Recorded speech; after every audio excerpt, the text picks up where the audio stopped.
Hi everyone and welcome to Quick Solution.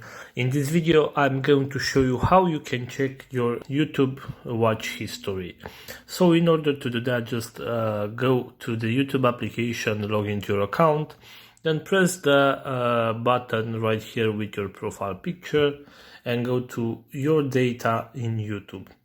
Here you have to select the account you want to check your history. I'm going to choose my account, and right here, as you can see, there are a bunch of options, but if you scroll down you can see here YouTube watch history.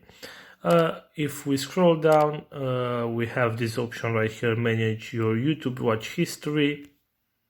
And if we click on that, you can see right here we have this option auto delete.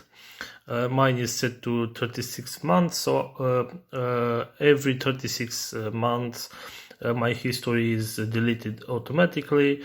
You can of course change that if you want, and of course you can delete manually your watched videos. Right here you have this X button, and you can press that and just delete it. So this is all for today. If you enjoyed this video, don't forget to like it and subscribe to the channel for more videos like this.